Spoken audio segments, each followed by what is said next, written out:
On se sent coupable parce qu'on n'est jamais à la hauteur des standards de Dieu, à la hauteur des standards qui sont enseignés. Et dans le cadre de Libération 21, il y avait un sujet qui était la prière, avec les versets dans Matthieu, chapitre 9 à 13. Et étant donné que c'est moi qui avais la vie de prière la plus fructueuse, le conseil, ils ont dit, Yvan, tu vas prêcher là-dessus. Et il y avait aussi un message sur l'humilité, mais je laissais faire. Hein? Tout ça pour introduire le fait que si je peux prêcher sur la prière, c'est pas parce que je suis un modèle ou un exemple de prière. Et parce que sans ça, on ne pourrait pas prêcher personne là-dessus. Donc, ça fait quelqu'un qui en parle. Donc, puis moi, je me suis dit, qu'est-ce que je peux dire de plus de tout ce qui a été dit? Il y a plein de livres qui sont écrits et tout ça. Parce que Seigneur me dit, tu ne pourras pas les épater avec ta vie de prière, tu n'as rien à faire là-dessus, mais tu peux au moins leur parler de tes combats que tu as, les combats que chacun a, les difficultés qu'on a à prier, et qu'on puisse s'encourager ensemble à prier, à trouver un plaisir à prier. Parce que la prière, c'est un privilège, non pas une obligation. Et pourquoi c'est dur de prier? Parce que quand on prie, on aimerait qu'il se passe quelque chose tout de suite. Quand on demande, on aimerait que ça arrive tout de suite. Et on vit dans une société de consommation, de rapidité. On n'est pas habitué d'attendre. Mais Jésus, c'est pas une guichet automatique. On ne peut pas avoir cling-cling, avoir ça tout de suite. Le Seigneur souvent répond à nos prières dans nos cœurs. C'est là souvent qu'il nous transforme et souvent c'est la plus belle réponse. Donc, la prière n'est pas une obligation ou un fardeau, c'est un privilège. Ça devrait être un temps ou un lieu où on rencontre Jésus personnellement, où on est transformé dans la prière. Donc, c'est un cadeau que Dieu nous fait. Quand j'étais jeune, dans ma religion, on allait à la confesse, au prêtre, et on nous avait appris que la prière, c'était une pénitence. Parce que quand on confessait nos péchés, notre liste de petits péchés, le prêtre, il nous donnait l'absolution, mais il disait, si tu veux être pardonné, il faut que tu récites 3, Je vous salue Marie, 3 Notre Père. Chez nous, c'était comme ça, la recette, là. Je ne sais pas par chez vous. Et non, c'était pas long. Je vous salue Marie, on récitait ça, c'était vite. On ne pensait même pas ce qu'on disait, puis c'était réglé. Puis là, on était en état de grâce. Où il y en a, oui, c'était le tour de la mortification. Il fallait qu'ils récitent un rosaire, c'était de 3 chapelets, ça veut dire, je ne sais pas combien, de dizaines de Je vous salue Marie. Et des chemins de croix. C'était un peu la mortification. Donc, ça ne nous donnait pas un goût. La prière, c'était pas drôle. Hein? C'est de valeur, parce que je crois que ça venait du diable. Pour nous penser qu'aller devant Dieu, parler à Dieu, c'est une obligation et c'est pas le fun. Alors que c'est le contraire. Et ce qui fait l'objet de mes prières, ça va refléter mes priorités.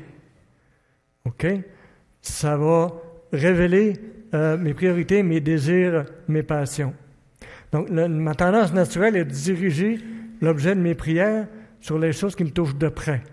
Comme par exemple, je veux prier pour ma santé, mes enfants, mes finances, mon travail. Donc, je veux prier des choses qui me touchent de plus près, les choses qui vont faire que je dois être plus heureux actuellement ou dans pas grand temps, les choses qui vont faire que je vais être moins malheureux. Donc, adoucir la vie. Bien souvent, c'est ça, nos sujets de prière. Et on va regarder ensemble ce matin comment Jésus a priorisé ça, lui, la prière, les choses qu'on doit demander en premier. Et on va voir dans sa prière, il ne nous dit pas ce qu'il faut demander, mais comment le demander et dans quel ordre le faire. Et c'est ça qu'on va regarder ce matin, comment Jésus voudrait qu'on prie. Si vous voulez, on va prier, tant qu'à être là-dedans. On continue par une prière avant d'aller plus loin. Seigneur, nous avons chanté tout à l'heure « Oh, manifeste ta présence ». Et notre Dieu, c'est une prière qu'on a faite et on veut la renouveler là maintenant. Manifeste ta présence, Seigneur, ce matin, dans nos vies, dans ton Église, dans nos cœurs. Et fait que qu'est-ce qu'on va entendre, qu'est-ce qu'on va parler, ça puisse descendre au fond de nos cœurs et toucher nos cœurs. Je prie que toi, Seigneur, par l'intervention de ton Esprit, malgré ce que je vais dire, Seigneur, que ce soit toi qui va toucher les cœurs, qui va parler. Et Seigneur, parle à nos cœurs ce matin, nous nous attendons à toi. Et fais que ta parole puisse pénétrer puissamment dans nos vies et qu'on reparte d'ici en disant, oui, j'ai appris quelque chose ce matin. Merci Dieu, tu m'as parlé. Merci parce que ta parole m'a parlé. Je te prie, Seigneur, d'aider ton serviteur à approcher droitement ta parole afin que je sois effacé, si on peut dire, et que ce soit toi qui sois glorifié ce matin. Et Seigneur, on te demande ces choses-là comme si c'est Jésus lui-même qui te les avait demandées. Amen. On va y aller avec un premier verset dans Matthieu, chapitre 6, verset 19. C'est la prière qu'on appelle habituellement le Notre Père. Et Jésus dit, voici comment vous devez prier. Il ne dit pas, voici ce que vous devez demander, ce que vous devez répéter. Mais comment, dans le fond, il nous explique dans quelle priorité on devrait donner à nos prières. Il ne dit pas demander toujours la même chose, mais dans quelle priorité, dans quel ordre on devrait adresser nos prières. Et la première chose à réaliser, c'est à qui je m'adresse. Notre Père. Donc, notre Père, c'est une personne. Ce n'est pas une puissance cosmique ou une énergie positive ou le gars d'en haut. C'est vraiment une personne qui est toute puissante. Et le fait qu'on dit c'est notre Père, ça veut dire que je suis son enfant. Et je suis content d'avoir un Père céleste. Mon épouse et moi, on a 3 enfants, et il y a des gens qui disaient, vos enfants, faites qu'ils vous appellent par votre prénom. Yvan, Marjolaine, ça va vous faire plus d'intimité, vous allez être plus près d'eux. Mais on s'est dit, il n'y a pas beaucoup de monde que nos enfants peuvent appeler papa et maman. Il n'y en aura pas beaucoup. Donc, on leur a enlevé quelque chose en leur disant, appelez-nous pas papa et maman, appelez-nous par notre prénom. Donc, il y a plein d'autres noms qui peuvent appeler par leur prénom. Mais le fait d'appeler quelqu'un papa, maman, c'est un lien particulier. Donc, notre Père, ça reflète notre intimité avec lui. Jésus a dit aux pharisiens, vous avez pour père le diable. Oh. Donc, c'est important d'avoir le bon Père. C'est ça qui va déterminer qui je suis, parce que je ressemble à mon Père. C'est ça qui va déterminer où je vais passer l'éternité, et plus précisément, avec qui je vais passer l'éternité. Avec mon Père. Donc, c'est important d'avoir le bon Père. Regardons une petite parenthèse dans l'Évangile, ou l'Épître de Jean, première Épître de Jean, chapitre 3, où c'est écrit « Voyez combien le Père nous a aimés pour que nous puissions être appelés enfants de Dieu, et nous le sommes. » Donc, le fait qu'on est appelés des enfants de Dieu, qu'il est notre Père, c'est un acte d'amour vis-à-vis de nous. Par amour, il nous permet, c'est un privilège de l'appeler Père, de l'appeler Papa. Et il rajoute « Et nous le sommes ». On a reçu de notre Père terrestre la nature humaine, on reçoit de notre Père céleste une nature. On n'est pas des dieux, mais la parole de Dieu dit dans 2 Pierre chapitre 1 que nous sommes participants de la nature divine. Il y a la vie de Dieu qui coule en nous. Son esprit coule en nous, sa sève, comme disait André Sauvageau la semaine dernière, sa sève coule en nous, sa vie coule en nous. Donc nous sommes, jusqu'à un certain point, de la même nature que Dieu, étant ses enfants. Et nous sommes, on l'a déjà vu, ses enfants d'adoption. Dieu, il nous a choisis. Dans Éphésiens chapitre 1, nous lisons que dans son amour encore, il nous a prédestinés par Jésus-Christ à être adoptés. Donc, c'est encore dans son amour, il nous a adoptés pour qu'on soit ses enfants légitimes. Et Dieu ne nous a pas choisis au hasard. Toi. OK? Non. Il a dit toi. Toi. Dieu choisit, avant la création du monde, Dieu nous a choisis, nous connaissait un par un. Dieu nous a choisis. Donc, ce n'est pas au hasard et ce n'est pas un accident. Si aujourd'hui vous êtes un enfant de Dieu, si Dieu vous appelle à lui, si Dieu vous a sauvé, ce n'est pas un accident. Par amour pour vous, pour chacun de nous. On va revenir au verset d'en haut. Notre Père qui est aux cieux, donc ce n'est pas n'importe quel Père. Le Père, notre Père, ça fait référence au bon berger, c'est lui qui prend soin, qui est prêt. Qui est aux cieux, oh là, c'est pas le même, c'est vraiment grandiose, c'est le Père Tout-Puissant. Donc, il y a le bon berger et le Père Tout-Puissant dans sa super puissance. Mais lorsqu'on s'approche de lui, est-ce qu'on s'approche du Père qui est aimant, le bon berger, ou est-ce qu'on s'approche du Dieu puissant, créateur de l'univers, celui qui va juger le monde? De qui est-ce qu'on s'approche? À qui est-ce que je m'adresse? Et je vous dirais qu'on s'adresse aux deux. On va regarder dans le psaume 147, versets 3 à 6. Excusez, je vais me boucher un petit peu comme d'habitude. Il guérit ceux qui ont le cœur brisé. Donc, ici, c'est le berger. Donc, il ne guérit pas uniquement nos blessures physiques, hein? Il guérit le cœur brisé. Il y a beaucoup de gens ont le cœur brisé. Il guérit ceux qui ont le cœur brisé, il pense leurs blessures. Donc, le bon berger, le Père, pense nos blessures et guérit les cœurs brisés. Verset 4, il compte le nombre des étoiles et leur donne à tous toutes des noms. Ici, c'est le grand Dieu qui a créé l'univers et qui est capable de compter toutes les étoiles, est capable de leur donner un nom. Et Dieu n'a pas fait des étoiles comme ça, là, étendues dans l'univers. Dieu les a faites une par une. Il les connaît toutes. Et nous, avec les puissants télescopes qu'on a, on ne peut même pas toutes les voir. On en voit une partie. Et Dieu leur a donné un nom à chacune. C'est ce grand Dieu-là qui guérit le cœur de ceux qui ont le cœur brisé. Donc, il est les deux. On ne peut pas dissocier. Dieu, il est les deux. Verset 5, « Notre Seigneur est grand, d'une force immense. Son intelligence n'a point de limite. » Donc, on ne peut pas limiter son intelligence n'a point de limite. Sa force, elle est immense. On ne peut pas la mesurer même. Ça, c'est le grand Dieu. Verset 6, « L'Éternel soutient les humbles. » Vous voyez, dans 4 versets, on a les deux. Et ce n'est pas une erreur, là. C'est pas une erreur, là, tu sais. Donc, dans ces 4 versets-là, on a le Père qui guérit les blessures, qui est tout près, et le Dieu tout-puissant qui soutient toute la création. Et je crois qu'on peut adorer Dieu pour sa bonté, son amour, autant que pour sa grande puissance. On l'adore pour ça, pour ce qu'il est. Et s'il veut nous protéger comme berger, il faut qu'il soit puissant. Si c'est un berger qui est faible, qui n'est pas puissant, il ne peut pas nous protéger. Et ça prend les deux. Et le fait qu'on ne soit pas écrasé par sa puissance, c'est parce qu'il est un père compatissant, un berger qui aide, qui soigne ses brebis. Heureusement qu'il est les deux. Donc, la prière, on a vu qu'elle était adressée à notre Père céleste. Verset 9. Maintenant, verset 10, la suite de la prière, vous allez dire, « Oh, je la connais, celle-là. Que ton nom soit sanctifié, que ton règne vienne, que ta volonté soit faite sur la terre comme au ciel. » Ici, j'ai souligné les tons, parce que quand on prie, des fois, c'est que ma voiture soit réparée comme il faut, que ça ne me coûte pas trop cher, que ma santé aille mieux, okay? Que ma volonté soit faite.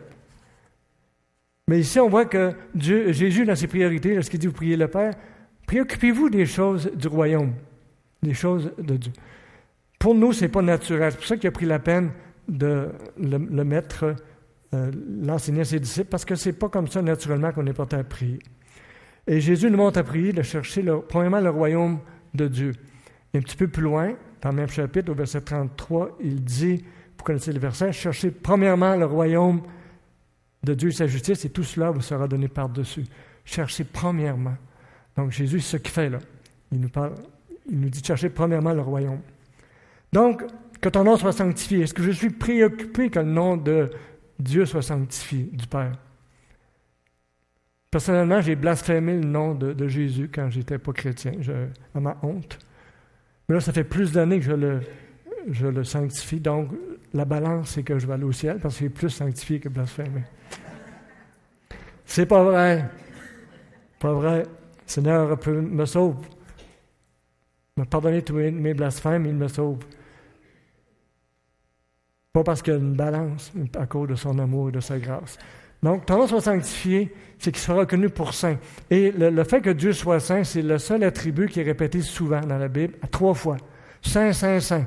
On ne dit jamais amour, amour, amour, paix, paix, paix, mais saint, saint, saint, ça revient 3 fois comme ça, souvent.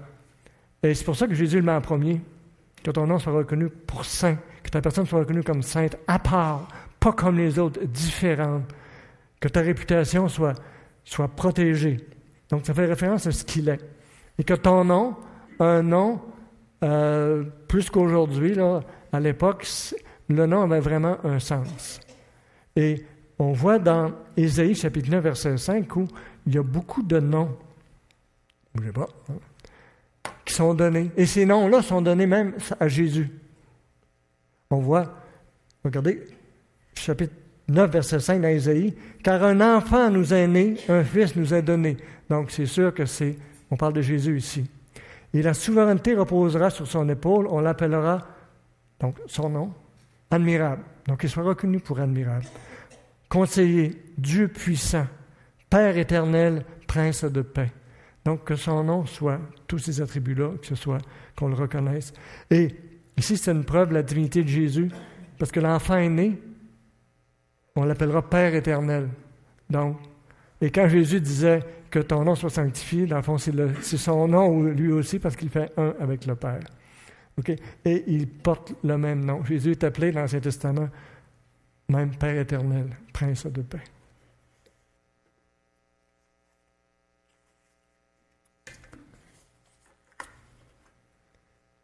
On va revenir. Donc, que ton nom soit sanctifié, ensuite que ton règne vienne.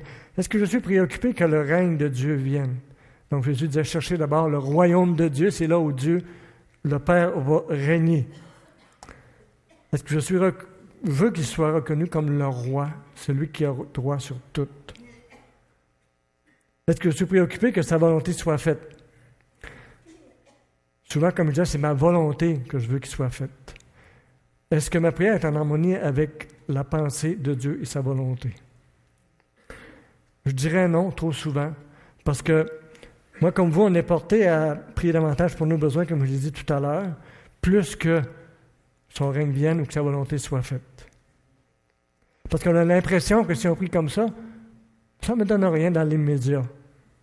Et ça ne change rien dans ma vie, ça ne me donne rien de plus. Et Dieu, il n'a pas besoin de moi pour établir son règne, il n'a pas besoin de moi pour faire sa volonté. Il est tellement puissant. Qu'est-ce que moi, je pourrais faire de plus? Mais pourtant, Jésus nous demande de prier pour ça, de prier que son règne vienne. On va regarder dans l'Apocalypse, chapitre 5, verset 8. « Quand il eut reçu le livre, les 4 êtres vivants et les 24 anciens se prosternèrent devant l'agneau, devant Jésus, tenant chacun une harpe et des coupes remplies de parfums, qui sont les prières des saints. » Donc, les prières des saints montrent comme un parfum sur l'autel à Dieu, et c'est un parfum qui lui est agréable. Et John MacArthur, dans son Bible commentaire, disait « Les prières des saints, ce sont les prières de tous les rachetés, tous les chrétiens de tous les temps au sujet de la rédemption éternelle, au sujet que Dieu revient, Dieu amène ton règne, que ton royaume soit établi. » Donc, toutes ces prières-là. Donc, lorsqu'on dit que ton règne vienne, parce que c'est pas tout beau ce qui se passe sur la terre, c'est vraiment pas beau. Hey, Dieu, viens régner, viens mettre ta justice, viens régner dans ma vie. Règne dans la vie aussi de ceux qui sont près de moi, que je connais, qui ne te connaissent pas, sauve-les.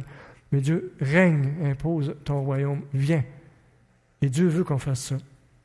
Et comme je disais, on peut dire, Dieu est capable tout seul, pas besoin de mes prières, Dieu a besoin de mes prières, je peux prier pour un autre, prier pour moi, mais pas prier pour Dieu que son règne vienne. Et je pensais à l'exemple de Daniel. Lorsque Daniel lisait l'Ancien Testament dans Jérémie, il a vu que Jérusalem, il ne serait plus laissé en ruine après 70 ans de la déportation à Babylone. Donc là, les 70 ans étaient passés. Et là, Daniel réalisait que les 70 ans de déportation étaient terminés, que c'était le temps pour Dieu de reconstruire Jérusalem. Et Daniel n'a pas dit, « OK, Dieu, c'est à ton tour. On a assez souffert, là. Beau, je fais quelque chose. » Non. Je n'irai pas attendre. Parce que Dieu dit, après 70 ans, je vais reconstruire Jérusalem. Mais ça fait que Dieu ne fait rien. Qu'est-ce que David a fait? Excusez, Daniel. Daniel s'est humilié, il a reconnu ses péchés, les péchés de son peuple, puis il a rappelé à Dieu sa promesse, puis il a dit, fais-le, pas à cause de nous, de notre justice, mais à cause de ton nom. À cause de toi, fais-le. Donc, glorifie-toi, Dieu. Et Daniel a prié comme nous, Jésus nous demande de prier, pour que son règne vienne et que sa volonté soit faite. Donc, suivons l'exemple de Daniel.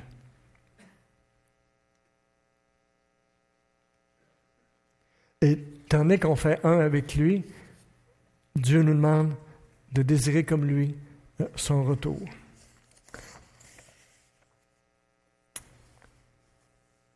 Mais comme je dis encore, naturellement, ça revient.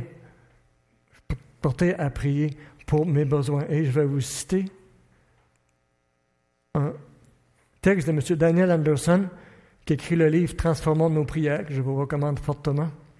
Et il dit, « Comme tout le monde, j'aime que Dieu réponde à mes prières d'une façon qui rend ma vie agréable et sans souffrance. » Donc, j'aime ça quand Dieu répond et que ça améliore ma vie, ça enlève ma souffrance, ça rend la vie plus agréable, je suis plus heureux.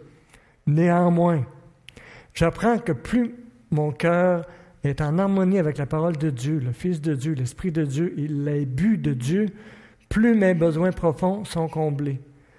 Donc, ces besoins les plus profonds, ce n'est pas nécessairement des choses extérieures qui lui rendraient la vie plus facile, mais son besoin le plus profond, c'est de connaître Dieu, d'être en harmonie avec sa parole, en harmonie avec sa volonté, puis d'être près de lui. C'est ça, ses besoins les plus profonds. Et naturellement, on est porté à dire, Dieu pourvoit mes besoins, puis enlève mes épreuves. Mais après plus de 40 ans de vie chrétienne, je commence à comprendre que Dieu envoie des épreuves des fois pour nous rapprocher de lui. J'espère que vous allez le comprendre plus vite que moi. Je le savais, mais on dirait que ça prend du temps à passer là à là. Et les épreuves, on a de la misère à les accepter, on ne les veut pas, parce qu'on n'a pas besoin. Et des fois, on a le goût de dire à Dieu, « J'ai compris, tu peux arrêter. Enlève le feu, là. Mets le feu à off.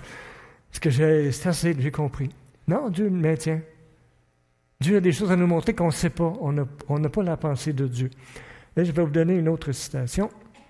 M. David Paulson, dans son livre « Vers une relation d'aide renouvelée », il dit « Nous sommes nés pour éprouver le besoin suprême du Seigneur lui-même. » Donc, on est fait pour ça, on a le besoin suprême d'avoir Dieu dans nos vies. C'est lui seul qui peut nous combler. Celui qui donne, avant même de considérer les dons qu'il nous offre. C'est ça. Dans le fond, Dieu nous donne sans compter. Il ne considère pas, il est généreux. L'absence de bénédiction. Et là, il explique c'est quoi l'absence de bénédiction? Le rejet, l'orgueil, et si on présume que c'est l'orgueil des autres envers nous, les insultes, la maladie, la pauvreté. Donc, des fois, on dit que le Seigneur te bénisse. Le Seigneur nous bénit, mais des fois, il y a des choses qui sont... Le Seigneur ne nous maudit pas, mais nous permet qu'on passe à travers des épreuves. Et des fois, on a l'absence de bénédiction, on est éprouvé. Qu'est-ce que ça produit? On continue notre texte. Représente souvent le creuset où nous apprenons à aimer Dieu pour ce qu'il est vraiment. C'est quoi le creuset, ça? Le creuset, c'est une espèce de récipient dans lequel on faisait chauffer l'or pour le purifier. Et plus l'or chauffait, plus il était pur. Donc, les épreuves, c'est l'endroit où Dieu nous amène pour nous purifier, nous fortifier et pour nous apprendre à l'aimer parce qu'il est vraiment. Pas l'aimer comme un Dieu, donne-moi, donne-moi, donne-moi, mais un Dieu qui est près de nous, un Dieu qui prend soin de nous, un Dieu qui est grand, un Dieu qui nous veut complètement, qui veut une intimité avec nous.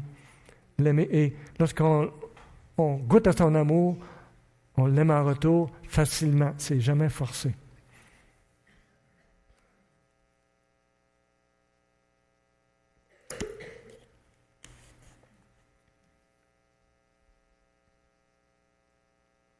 Donc, quand je réalise que mon plus grand besoin, c'est ma relation avec Jésus, je lui dis, Jésus, j'accepte mes épreuves, et si c'est pour me rapprocher de toi, on continue. Mais je veux que tu me rapproches de toi. Je ne veux pas manquer. Je pense que c'était M. John Piper, maintenant il a eu le cancer. Puis il disait, ne gaspillez pas votre cancer. Dans le sens qu'il y avait une épreuve, puis il aurait pu chialer, puis pourquoi ça, on n'a pas besoin. Non, gaspillez-le pas. Le Seigneur permet ça pour vous rapprocher de lui. Vous rapprocher de lui. Et il a passé au travers. Heureusement, il a passé au travers. Le Seigneur continue à l'utiliser. Et j'aimerais faire une petite parenthèse ici. On parle d'intimité avec Dieu, de chercher, que Dieu cherche des adorateurs. Lorsque Jésus a parlé à la Samaritaine, dans Jean chapitre 4, verset 23, il lui a dit que Dieu cherchait des adorateurs. Dans ces termes, il dit « Mais l'heure vient, c'est maintenant où les vrais adorateurs adoreront le Père en esprit et en vérité. » Pas juste avec les paroles, en esprit et en vérité, car ce sont de tels adorateurs que Dieu recherche. Est-ce que Dieu va trouver un adorateur chez moi, chez toi? C'est quoi un adorateur? C'est quelqu'un qui a une idole, et Dieu devrait être notre première idole, celui qui fait toute notre joie, notre bonheur. Mais supposément que mon idole, c'est le ski. Je donne un exemple. J'en parle avec passion, j'ai hâte qu'il neige. Quand j'arrive tout près du centre de ski, je vois les pentes, là, la salive coule. Ça m'habite, ça fait ma joie. Donc, une idole, c'est quelque chose qui nous donne beaucoup de joie, qui nous transporte. C'est notre raison de vivre. Et si Dieu est notre idole, qu'on adore, et ça va être notre joie, notre raison de vivre, et c'est ça que Dieu veut. Dieu ne veut pas que « faut que je l'adore ». Non, il veut être tellement grand à nos yeux, tellement bon, tellement merveilleux que ça va être naturel, automatique de l'adorer. Dans nos cœurs, dans nos esprits, avec nos voix aussi. Parce qu'on est naturellement attiré vers ce qu'on adore. Donc, si je suis vraiment près de Dieu, mon adoration n'est pas pénible, elle va être joyeuse et hautement agréable. Et plus je suis émerveillé par sa puissance, plus je vais être capable de l'adorer, plus je vais réaliser son amour, plus je vais être capable de l'adorer. Ça va venir facilement. Donc, l'adoration, ce n'est pas un acte d'adorer, je dirais plutôt c'est un élan du cœur. C'est pas, bon, là, je vais adorer. Supposément, le gars qui va faire du ski, il faut que j'aime le ski. Non, le mot ski, c'est tout ce qui compte. Oh, on fait un commercial avec ça. Tout ce qui compte dans sa vie.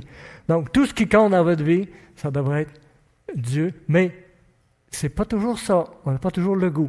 C'est ça que ça devrait être, des vrais adorateurs. Je vous dis ce que ça devrait être. Je vous dis que je ne suis pas comme ça, malheureusement, mais que je veux l'être.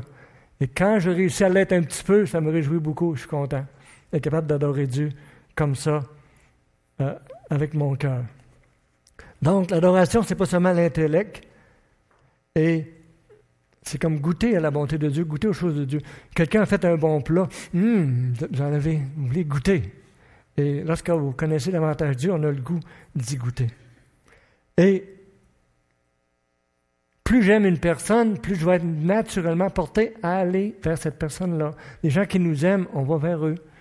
Et même chose, plus j'aime Dieu, plus je vais être naturellement porté à aller vers Dieu, plus je vais avoir besoin de lui, plus je ne pourrai plus m'en passer. OK? Et mon problème, c'est que des fois, j'ai de la misère à adorer parce que je ne suis pas intime avec Jésus. Et plus je le connais intimement, plus je vais être capable de l'adorer. Je vais vous partager une expérience personnelle qui date de pas longtemps. J'avais pris l'engagement de prêcher sur la prière il y a 2 mois, le message que je vous donne ce matin. Et vu que j'avais 2 mois, j'ai pris du temps, je me suis préparé d'avance, je n'aime pas être en retard. Et il y a peut-être 3 semaines, j'avais terminé peut-être à 90% mon message.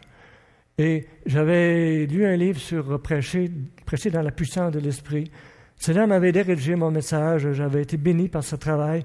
Et c'est comme j'avais le goût de prêcher tout de suite, j'avais hâte, là, j'étais dedans. OK? J'étais prêt peut-être à 90%.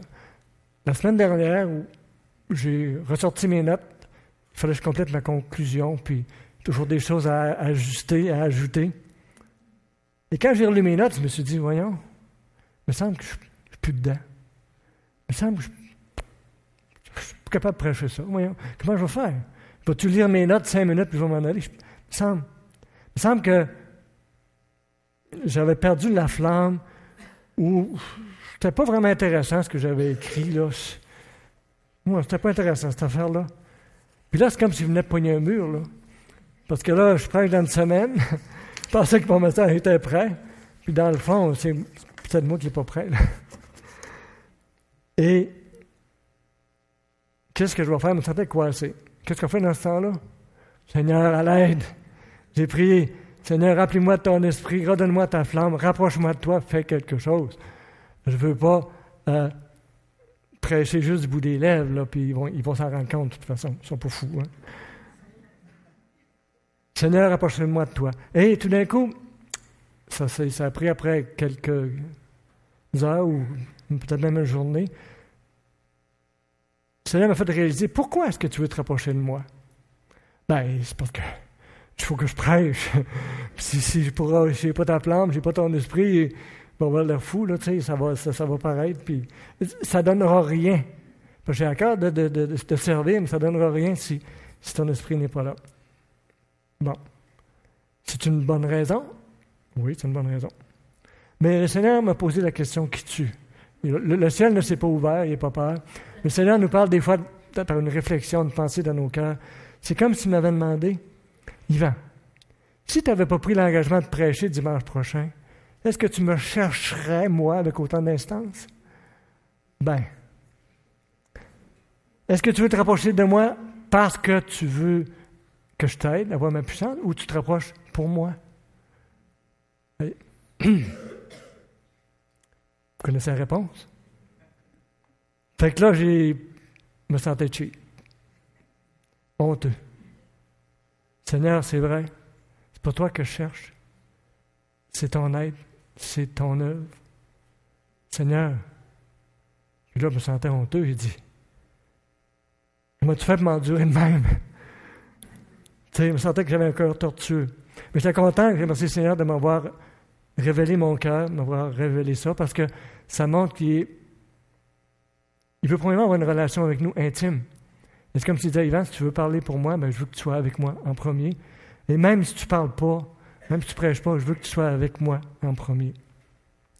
Et il disait, Dieu, je ne suis jamais à la hauteur de tes attentes. Je suis un pécheur, comment je vais faire pour te plaire? Ça va revenir encore. Je sais que dans 2 mois, là, je vais encore m'éloigner de toi un petit peu. Mais il me disait, si tu avais été capable de t'en sortir toi-même, ça avait été assez bon, je t'aurais donné des commandements, je ne serais pas venu mourir sur la croix pour toi.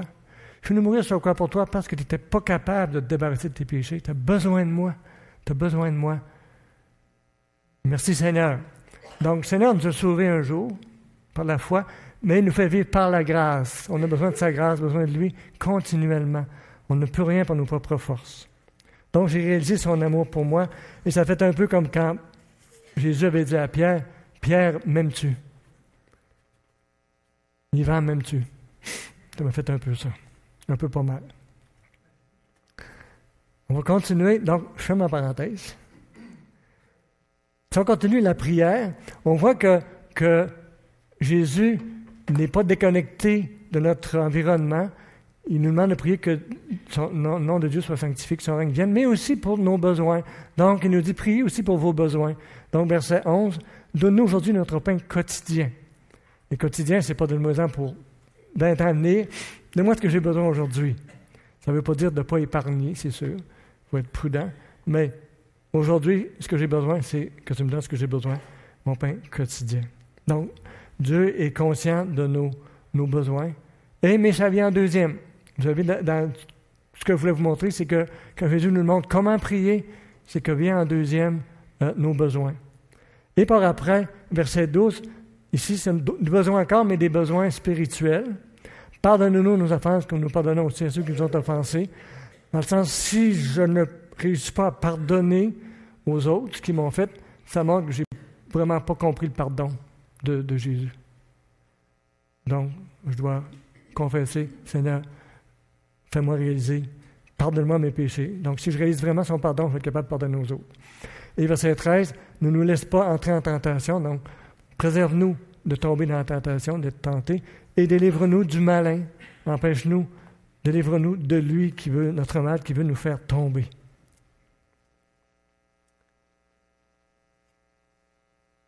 Et si je suis, comme je disais tantôt, un adorateur, j'ai une relation intime avec Jésus, ça va être facile de pardonner. Ça va être facile de résister à la tentation. Parce que qu'est-ce qui va me tenter? Ça va être de Dieu, me rapprocher de lui. Ça va être lui, ma soif, c'est lui qui va me combler. Et non pas des choses que le malin voudrait m'offrir. Une autre chose que Jésus nous commande avec instance, mais je n'en parlerai pas ce matin, parce que je vais vous parler d'autre chose, c'est son esprit, l'Esprit Saint. Et si l'Esprit Saint n'est pas là, on ne serait pas ici. C'est lui qui fait le travail, qui nous révèle ce que Jésus a dit, c'est lui qui parle à nos cœurs. Et ici, je vais sauter quelques pages pour aller dans la prière d'écoute. Mais j'aimerais revenir un jour sur le travail de l'Esprit, parce que je crois que dans notre milieu, on n'en parle pas assez. Il y a des milieux où on en parle beaucoup, pour les manifestations de l'Esprit. Mais j'aimerais vous parler un jour de l'Esprit qui nous révèle Jésus. C'est sa principale fonction, de nous révéler Jésus à nos cœurs. Qui est Jésus? Il ne parlera pas de lui-même, il révélera ce que je vous ai dit. Et l'Esprit rend Jésus lumineux, c'est une personne aussi. C'est pour ça que Jésus dit, je ne vous montrerai pas les versets tout de suite, mais qu'il fallait demander l'Esprit. Donc je vais passer quelques acétates.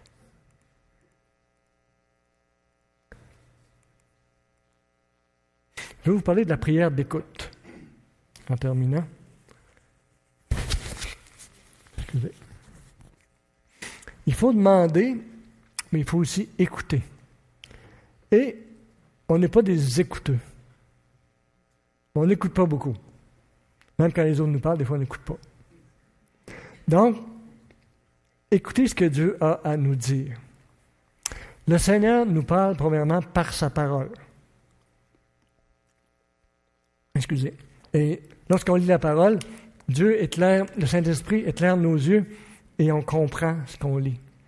Avant d'avoir l'Esprit de Dieu, on lit, on ne comprend rien. Mais après qu'on a l'Esprit de Dieu, on comprend. Et Dieu nous parle premièrement par sa parole. Donc, c'est important de lire, de dire au Seigneur, parle-moi par ta parole. Mais Dieu nous parle aussi lorsqu'on garde le silence. Psaume 139, verset 1. « Éternel, tu me sondes et tu me connais. » Tu me sondes. Et j'ai réfléchi sur quoi était une sonde. Je regarde un peu dans le dictionnaire. Une sonde, c'est un outil spécialisé qu'on prend pour sonder quelque chose qu'on ne voit pas à l'œil nu. On va aller sonder la profondeur de la mer. On va sonder les profondeurs de la terre. On va sonder l'univers, au moins le petit bout qu'on peut sonder, avec un instrument qui va aller plus loin, qu'on va pouvoir voir, comprendre des choses. En médecine, il y a des sondes, pas pour le pipi, là, mais d'autres sondes pour sonder le cœur, sonder le cerveau, toutes ces choses. L'électrocardiogrammes sont comme des sondes pour voir qu'est-ce qu'on ne voit pas à l'œil nu. Okay? Et quand on demande à Dieu de nous sonder, c'est de nous révéler des choses qu'on ne voit pas. Dieu sonde avec ton sonar ou ta sonde. Va voir qu'est-ce qu'il y a dans mon cœur. Tu me connais, révèle-moi des choses. Donc, lui est capable de nous sonder. Il nous connaît plus que nous-mêmes. Donc, demande à Dieu de me révéler ce que j'ignore. Un peu comme ça, sonder mon cœur. Psaume 139, qu'on connaît, versets 23-24. Sonde de moi, ô Dieu, c'est une prière. On a vu tantôt l'Éternel sonde, il me connaît. Mais là, je lui demande. Donc, c'est un peu ça. On parle encore, là, mais on va écouter après. Dieu sonde-moi et connaît mon cœur.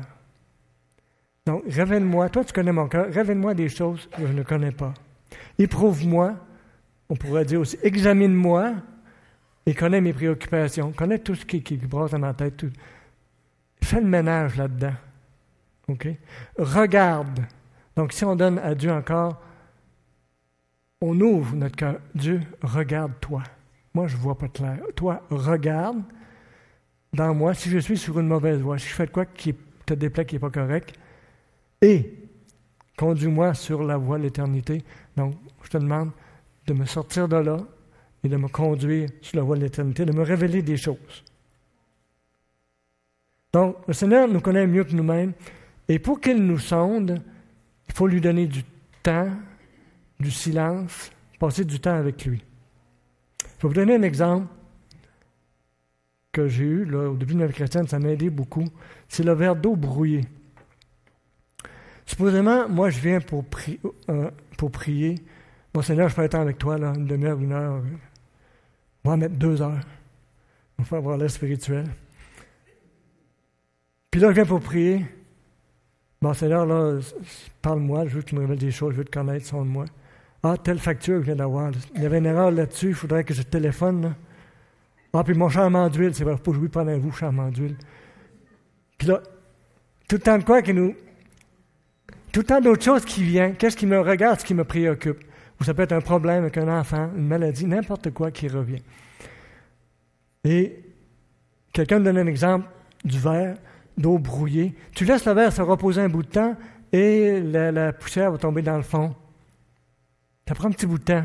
Et quand on vient arriver, bon Dieu, là, je prie, sonde-moi, vite, je suis parti, il ne se passera pas grand-chose, parce qu'on a encore brassé le verre, puis la poussière reste dedans, c'est pas clair.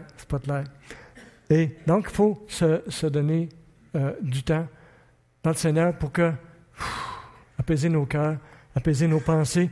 Et s'il y a des choses qui nous viennent, telle facture à payer, telle affaire, ben on prend des notes. Écrivez ça sur une petite note, là, pour vous mettre à côté. Bon, là, je pense plus, je ne l'oublierai pas. Souvent, il ne faut pas que j'oublie ça. Si on l'écrit, on n'y pense plus.